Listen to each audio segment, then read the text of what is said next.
Texas death row inmate scheduled to be executed next week is pleading with Governor Greg Abbott to spare his life. Quintin Jones was convicted of killing his great-aunt back in 1999 when he was just 20 years old. His supporters say that Jones has turned his life around in prison and is remorseful. Omar Villafranca spoke to one of Jones's family members who hopes that this execution will be stopped. Omar, very interesting story. Good morning to you.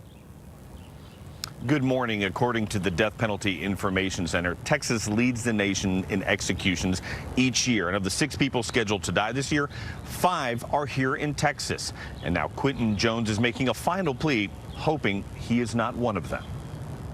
All I'm asking you to do, if you can find in your heart, Mr. Abbott, is to give me a second chance at life. Quintin Jones is set to be executed on May 19th.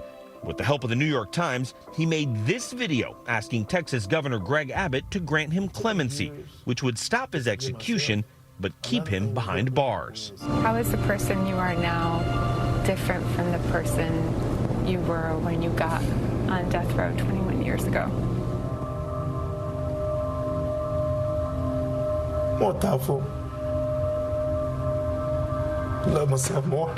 Jones does not deny that in 1999, he brutally killed his great-aunt Berthena Bryant for $30 to buy drugs. He had an unimaginably difficult childhood, addiction and neglect. He said to me, that his childhood didn't excuse what he did.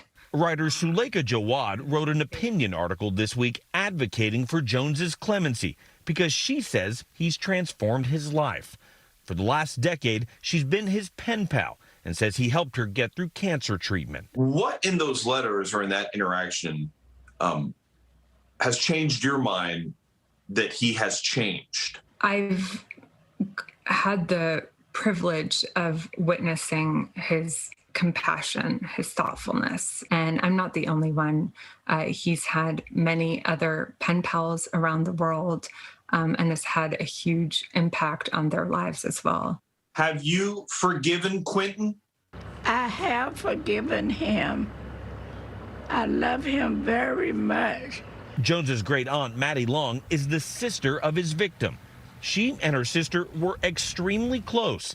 What would you tell Governor Abbott if he's watching this interview? I think the governor should spare him because he have changed and he's a different person than he used to be. According to the nonprofit Death Penalty Information Center, in Texas, a death penalty case costs an average of $2.3 million, about 3 times the cost of imprisoning someone in a single cell at the highest security level for 40 years.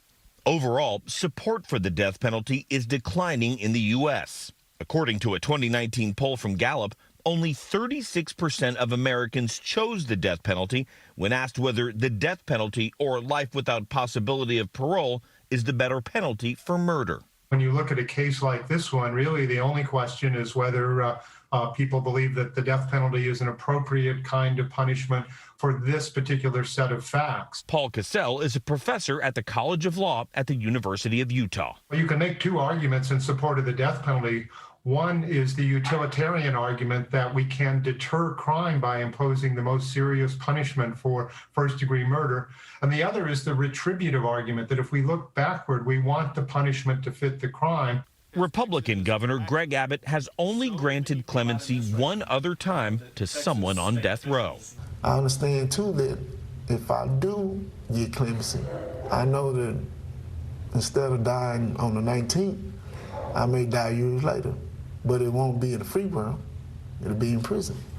And I can accept that because there's other avenues in prison that I can take to better myself and to better others along the way. More than 120,000 people have signed a change.org petition asking Texas Governor Greg Abbott to grant Jones clemency. We reached out to the governor's office but did not hear back. The Texas Board of Pardon and Paroles is considering clemency, and once they make their decision, which could actually happen today, they'll pass that recommendation on to Governor Abbott. Vlad? All right, we'll be watching. Omar, thank you very much.